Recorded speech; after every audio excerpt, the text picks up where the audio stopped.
കഴിഞ്ഞ വർഷം നമ്മൾ പല അബദ്ധങ്ങളും ചെയ്തിട്ടുണ്ട്. നമ്മൾ വിചാരിച്ച പല കാര്യങ്ങളും നടന്നിട്ടൊന്നുമില്ല. പോട്ടെ, നമ്മൾ നമ്മളോട് തന്നെ ക്ഷമിച്ചിട്ട് 2025 അങ്ങോട്ട് തകർക്കാൻ പ്ലാൻ ചെയ്യണം. സോ 2025 കടക്കുമ്പോഴേ കഴിഞ്ഞ വർഷത്തിൽ നിന്നും എങ്ങനെ ബെറ്റർ ആക്കാൻ നമുക്കൊന്ന് ആലോചിക്കാം. അങ്ങനെ ആലോചിക്കുമ്പോൾ നമ്മളെ മുന്നിൽ ചില ചില ചില പ്ലാൻസ് ഒക്കെ വരും. ചില ന്യൂ ഇയർ റെസൊല്യൂഷൻസും നമ്മൾ സെറ്റ് ചെയ്യും.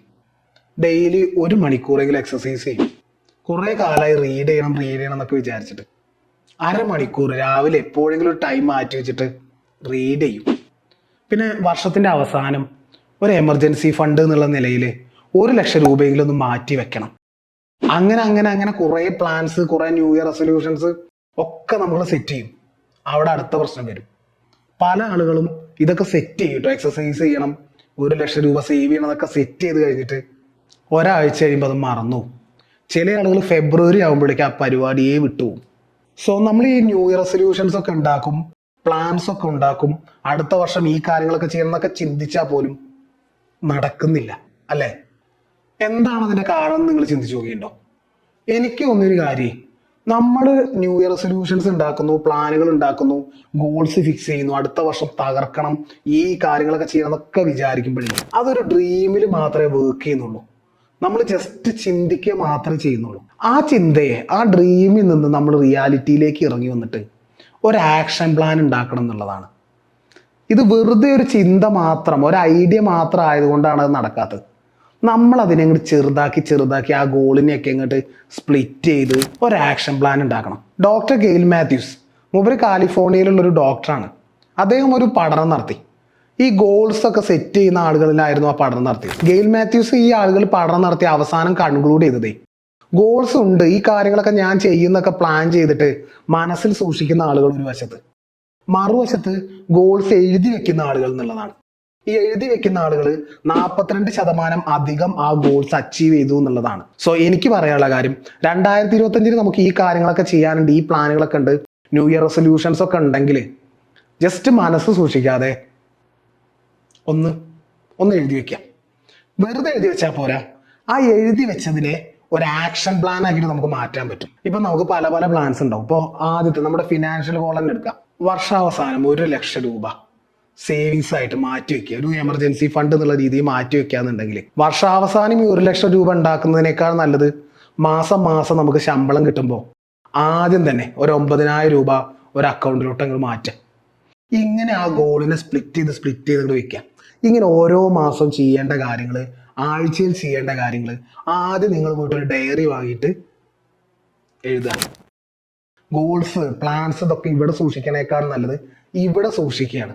അപ്പൊ നമ്മൾ 2025 ഗോൾസ് ഒക്കെ നമ്മൾ എഴുതി, ന്യൂ ഇയർ റെസൊല്യൂഷൻസ് എഴുതി, അതെങ്ങനെ ചെയ്യണം എന്ന് എഴുതി, ആ ഗോൾസിനെ കുറിച്ച് കഴിയുന്നത്ര എന്തൊക്കെയാണ് നമുക്ക് ചെയ്യാൻ കഴിയുക എന്നൊക്കെ ഒരു പ്രിപ്പറേഷൻ എന്നുള്ള രീതിയിൽ നമ്മൾ പ്ലാൻ ചെയ്ത് എഴുതുന്നു, ഒരു ഐഡിയ ഉണ്ടാക്കുന്നു വിചാരിക്കാം. അതിനു മുമ്പ് കഴിഞ്ഞ വർഷത്തെ നമ്മുടെ അവസ്ഥ ഒന്ന് അനലൈസ് ചെയ്യണം. അത് അനലൈസ് ചെയ്ത് കഴിഞ്ഞാൽ നമുക്ക് ഇതൊക്കെ ചെയ്യാനുള്ളൊരു എനർജി കിട്ടും. അതിനുവേണ്ടി നിങ്ങൾ ഈ ചോദ്യങ്ങളൊക്കെ സ്വയം ചോദിക്കുക. കഴിഞ്ഞ വർഷം ഞാൻ എന്തൊക്കെ നേടി? കഴിഞ്ഞ വർഷം ഞാൻ പ്ലാൻ ചെയ്ത കാര്യങ്ങളിൽ എന്തൊക്കെ നേടാൻ പറ്റിയില്ല?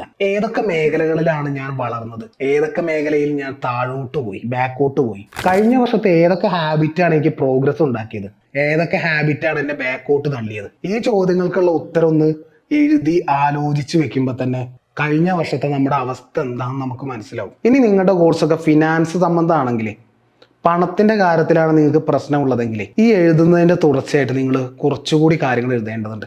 എന്തൊക്കെയാണെന്ന് പറഞ്ഞാൽ, മൊത്തം നിങ്ങൾക്ക് എവിടുന്നൊക്കെയാണ് വരുമാനം കിട്ടുന്നത് ഒന്ന് ആലോചിച്ച് കാൽക്കുലേറ്റ് ചെയ്തിട്ട് നിങ്ങളൊന്ന് എഴുതി നോക്കും. അപ്പോൾ നിങ്ങൾക്ക് ഒരു തുക കിട്ടും. നിങ്ങളുടെ എക്സ്പെൻസസ് എന്തൊക്കെയാണെന്ന് ഒന്ന് ആലോചിക്കുക. കഴിഞ്ഞ കുറച്ച് മാസങ്ങളൊക്കെ ഒന്ന് അനലൈസ് ചെയ്തിട്ട് അതൊന്ന് ട്രാക്ക് ചെയ്തിട്ട് അതും ഒന്ന് എഴുതുക.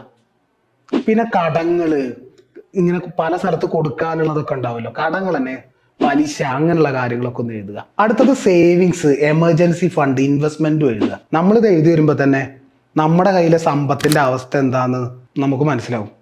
അത് വെച്ചുകൊണ്ട് വേണം നമുക്ക് 2025 എങ്ങനെ ബെറ്റർ ആക്കാം, ഫിനാൻസിൽ എന്തൊക്കെ ഗോൾസ് സെറ്റ് ചെയ്യാന്നൊക്കെ നമുക്ക് പ്ലാൻ ചെയ്യണമെങ്കിൽ. 2024 പ്രധാനപ്പെട്ട പ്രശ്നം പണമായിരുന്നു. പണം എങ്ങോട്ടും തികയുന്നില്ല, എങ്ങോട്ടൊക്കെയോ ചിലവായി പോകുന്നു, വരുമാന കുറവ്, എന്താണ് ചെയ്യാം ഇനി അടുത്ത വർഷം ഇങ്ങനെയൊക്കെ തന്നെ എന്ന് ചിന്തിക്കുന്ന ആളുകൾക്ക് ഫിനാൻസിന്റെ കാര്യത്തിൽ ഒരു ഡിസിപ്ലിൻ കൊണ്ടുവരാൻ പറ്റും. അതിനു വേണ്ടിയിട്ട് അവർ ചെയ്യേണ്ട ചില പ്രാക്ടിക്കൽ വഴികൾ ഞാൻ പറയാം. ഫസ്റ്റ് കാര്യം എന്ന് പറഞ്ഞാല് കിട്ടുന്ന പൈസയുടെ ഒരു ഭാഗം മാറ്റി വെക്കുക എന്നുള്ളത്. അത് നമ്മൾ തന്നെ അങ്ങ് മാറ്റി വെക്കുന്നതിന് പകരം ഓട്ടോമാറ്റിക് ആയിട്ട് ഒരു സേവിങ്സിലോട്ട് പോകുന്ന രീതിയിൽ ഒരു സിസ്റ്റം നമ്മൾ ബിൽഡ് ചെയ്യാം. SIP പോലെ എന്തെങ്കിലുമൊക്കെ കണ്ടെത്തിയാൽ മതി.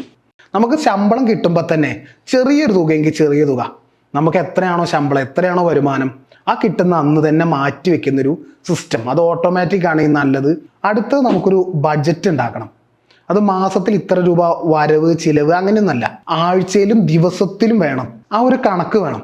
ഇപ്പോൾ അങ്ങനെയൊക്കെ ജീവിച്ച ആകെ വീർപ്പ് മുട്ടും, ബജറ്റൊക്കെ ഉണ്ടാക്കി ബുദ്ധിമുട്ടി ജീവിച്ചാന്നൊക്കെ പറയുന്നെങ്കിൽ പോലും ഇപ്പൊ എന്ത് വീർപ്പ് മുട്ടലാണ്. എന്റർടൈൻമെന്റ് ആണെങ്കിൽ അതിനൊരു തുക മാറ്റി വെക്കുക. നമ്മൾ എന്തും ചെയ്യാം. എന്റർടൈൻമെന്റോ പണം നമുക്ക് ഭക്ഷണത്തിനോ ലക്ഷറിക്കൊക്കെ കളയാം. പക്ഷെ അത് എന്ത് ചെയ്യുമ്പോഴും ഒരു ബജറ്റ് വെച്ചിട്ട് കാൽക്കുലേറ്റ് ചെയ്ത് വേണം ചെയ്യാൻ. ചുരുക്കി പറഞ്ഞ ഈ പ്ലാനിങ്ങും കാര്യങ്ങളൊക്കെ പറയുന്നത് എന്താ അറിയോ, നമ്മൾ ചെയ്യുന്ന കാര്യം പലപ്പോഴും നമ്മൾ അറിയാതൊരു ഫ്ലോയിൽ ഒരു പാറ്റേണിൽ ചെയ്യുന്നതാണ്. ഒന്ന് അവയർനെസ്സോടുകൂടി ചെയ്യുക എന്നുള്ളത്, അതിനാണ് ഇതൊക്കെ. അങ്ങനെ നമ്മൾ ബജറ്റ് ഉണ്ടാക്കും. ബജറ്റ് ഉണ്ടാക്കുമ്പോൾ തന്നെ അനാവശ്യ ചിലവുകളൊക്കെ കുറയുന്നുള്ളതാണ്. അടുത്തൊരു വഴി എന്ന് പറയുന്നത് ഒന്നും കൂടി ഇരുന്ന് ചിന്തിക്കുക, എവിടൊക്കെയാണ് പണം മിസ് ചെയ്യുന്നതെന്ന്. അങ്ങനെയുള്ള അനാവശ്യ ചിലവുകളൊക്കെ കുറയ്ക്കുക. അടുത്ത പ്ലാൻ എന്ന് പറയുന്നത് ഡിസ്കൗണ്ടുകൾ, കൂപ്പണുകൾ, അങ്ങനെ പല പല സംഗതികളും ഉണ്ടാവുമല്ലോ. അതിനൊന്നും വെറുതെ വിടരുത്, അതിനൊക്കെ ഉപയോഗിക്കാം. ചില ക്രെഡിറ്റ് കാർഡൊക്കെ ആകുമ്പോൾ ഹോട്ടൽസ്, റെസ്റ്റോറൻറ്റ്സ്, പ്രൊഡക്ട്സ് വാങ്ങുമ്പോൾ ഡിസ്കൗണ്ടൊക്കെ കിട്ടുമെങ്കിൽ നമ്മളതിനെ ഉപയോഗിക്കാം. ഇപ്പോൾ എയർപോർട്ട് ലോഞ്ചിൽ ഭക്ഷണം കിട്ടും കാർഡ് ഉണ്ടെങ്കിൽ, അതിന് നമ്മൾ ഉപയോഗിക്കാം. അങ്ങനെയുള്ള കൂപ്പൺസ്, ഡിസ്കൗണ്ട്സ് ഒക്കെ ഉപയോഗിക്കാനുള്ള എല്ലാ മാർഗവും നമ്മൾ ഒന്ന് അന്വേഷിക്കുക, കണ്ടെത്തുക. ഇങ്ങനെ ചെറിയ ചെറിയ കാര്യങ്ങൾ ചെയ്തിട്ട് നമുക്കൊരു ഫിനാൻഷ്യൽ ഡിസിപ്ലിൻ കൊണ്ടുവരാൻ പറ്റും. സത്യം പറഞ്ഞ ഫിനാൻസിന്റെ കാര്യത്തിൽ ഇങ്ങനെ സേവ് ചെയ്യുകയല്ല യഥാർത്ഥത്തിൽ വേണ്ടത്, നമ്മുടെ വരുമാനം വർദ്ധിപ്പിക്കുകയാണ് വേണ്ടത്. പക്ഷെ അതിന് കഴിയാത്ത ആളുകൾക്കുള്ള ടിപ്പാണ് ഇതൊക്കെ. ഞാനിപ്പോൾ പറഞ്ഞ കാര്യങ്ങളൊക്കെ ഒന്ന് അനലൈസ് ചെയ്തിട്ട് അടുത്ത വർഷം 2025 നിങ്ങളുടെ പ്ലാനുകൾ, ഗോൾസ്, ന്യൂ ഇയർ റെസൊല്യൂഷൻസ് ഇതൊക്കെ ഒന്ന് എഴുതി നോക്കൂ. ഇതിനൊക്കെ സ്പ്ലിറ്റ് ചെയ്ത് പ്ലാൻ ചെയ്യൂ. നമ്മുടെ ഒരു ഇമാജിനേഷനിൽ, നമ്മുടെ ഒരു ആഗ്രഹത്തിൽ, നമ്മുടെ ഒരു സ്വപ്നത്തിനപ്പുറം അതിനെ ആക്ഷൻ പ്ലാൻ ആക്കി മാറ്റും. പിന്നെ ഒരു കാര്യം കൂടി പറയാനുണ്ട്, അടുത്ത വർഷം നിങ്ങൾ ആഗ്രഹിക്കുന്നൊക്കെ നടക്കട്ടെ. ഒരു സൂപ്പർ വർഷമാവട്ടെ. ഇസ്മി MK ജയദേവ്.